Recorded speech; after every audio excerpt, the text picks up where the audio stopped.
Peace. I'm Kamal Lamani. I'm going to say this before we get started, because some people are going to say, well, who are you to talk about relationships? Well, you can give me this much credit. I've been married for 22 years, been with my wife for 25 years. So, of course, there's been ups and downs and tight points, but overall, it's been a good relationship. We've been happy, and we're still on the quest for even more happiness. Now, with that being said, I just stopped what I was doing because I was already thinking about this, and then I turned on the TV and I saw someone talking about something similar, and I said it must be time for me to break this out. All right. I know a lot of people that are going through separations, divorces, breakups, etc. And what I find the problem is, of course, number one, communication, because the three main reasons for divorce, sociologists say, are communication, sex, and money.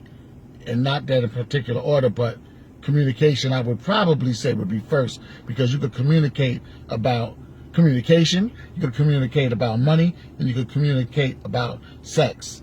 So communication is very important. But I'm talking about in-depth communication. Like the person you select, you should select them based on knowing their strengths and their weaknesses, their inner psyche, as well as all the good traits about them, the humor and the good looks and the intelligence and all of that. But in order for you to know those traits that they have, those inner traits, they have to know the inner traits. And I call those traits the thief. You have to be able to look inside yourself and find the thief that is causing you to keep having the same negative actions or reactions in your life.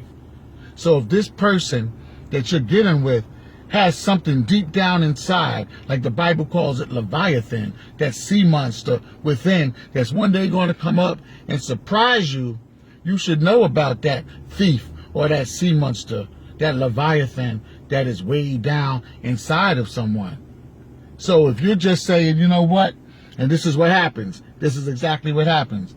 I kind of got a feeling that this person has something going on down there, but I kind of don't want to ask, because then I'll rock the boat and I might open up Pandora's box and find out something I really don't want to find out, or hear something I really don't want to hear, because the truth hurts. So you don't want to get hurt now, so you're going to try to suppress you asking those questions, and making that person ask those questions about him or herself, and you're going to delay the situation until the volcano finally erupts one day. So in other words, you're sleeping with the enemy. You're sleeping on a volcano that one day is going to erupt, but you're just hoping that it won't erupt, that you won't find out what's really going on inside. So if you have questions, you need to ask those questions from the jump, day one. And I understand nowadays it's like a big interview anyway. And if you're not interviewing, I don't know, I guess if I was out there dating, I'd have to be interviewing. But I can pretty much find out a lot about a person just by mere observation and vibing and getting their vibe and things like that, and certain key things that they say. So I never really delved that deep into a person until I got into the relationship. Like this relationship that I've been in, I learned some things about her early on. She learned some things about me early on, and we both decided to work on our internal thieves. All right? And I say thief because that thief is going to come up and steal whatever you've built. It's going to come and just destroy it, take it away. So you have to identify the thief in yourself, and your lover has to identify the thief in his or herself, and you have to eliminate that thief. You have to work on that thief and get it out, because if you don't, it's going to destroy the relationship. So communicate now so that you don't have to communicate or try to communicate when it's too late and the love is gone and the fire is gone and all of that. All right? So that's what it is. Find the thief. Communicate. Don't hide anything. Be honest, be transparent. And if the other person doesn't seem like they're being transparent, you got a problem. If anybody's shutting down, that's a no-no. Can't be shutting down. I don't feel like talking about it right now. I don't know. That's just the way I am. I'm all right. I'm all right. I'm all right. You know the person's not all right. That's a no-no. Everything got to come out. If you're going to be concealing stuff, then I got to go.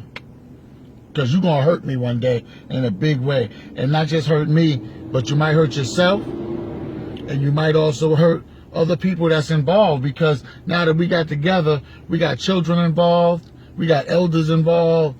We got brothers, sisters, cousins, aunties. We got the whole community involved in the nucleus that we've created. But no, you wanted to conceal things. You wanted to not work on yourself. And when we ask, or if I ask somebody, well, why are you breaking up? They're so quick to point to the other person. Like there's not 2 or 3 sides to the story. Okay, yeah, tell me the other person what they do wrong. That's obvious. But what were you not doing? What questions were you not asking? What self-improvement were you not working on? That's the question. Work on yourself first. And then let the other person work on their self, and you guys try to work together and make it happen. Because you got together in the first place. So my question is always, why did we get together in the first place? And try to rekindle that before you call it quits. That's what I got to say. Kamal Lamani, peace. Find the thief and rebuild. One love. RBG.